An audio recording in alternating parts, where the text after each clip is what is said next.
to Utah, and it was primarily to visit a large garden that has within it a very special section called the Light of the World. And we heard last week from Daryl Carlson about how special that garden is. The sculptress Angela Johnson created different scenes from the Bible throughout this outdoor setting. And when we think of surrender, the scene from the Bible that comes to mind for me is when Christ is in Gethsemane the night before his crucifixion. In the Bible, it says that he said, "Father, if thou be willing, remove this cup from me. Nevertheless, not my will, but thine be done." And this is that surrender of will that needs to happen.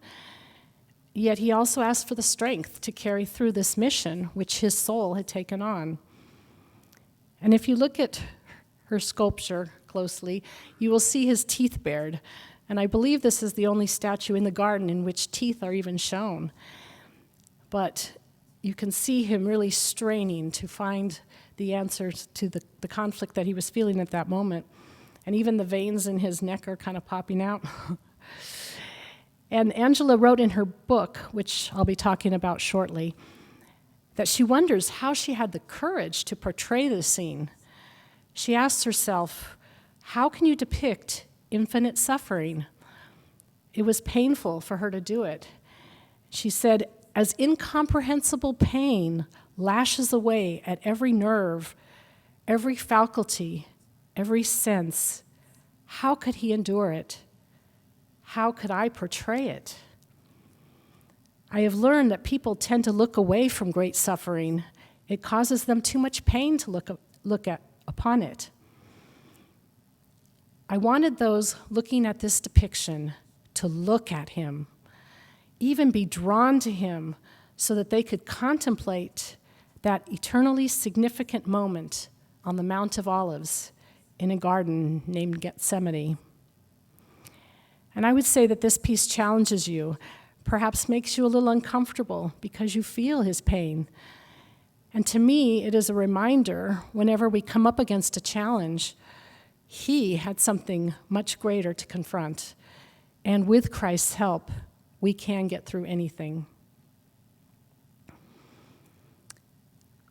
Well, on our trip, we started our first full day there by going to Ashton Gardens, which is in Leahy, Utah, and that's the large park which holds the smaller Light of the World garden.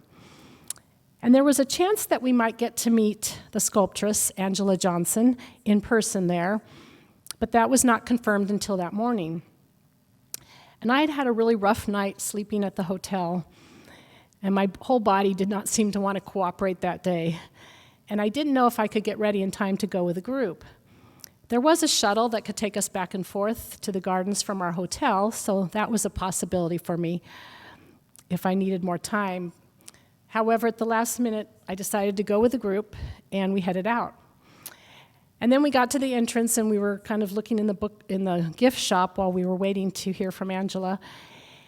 And I got delayed there, and the rest of the group went on to meet her.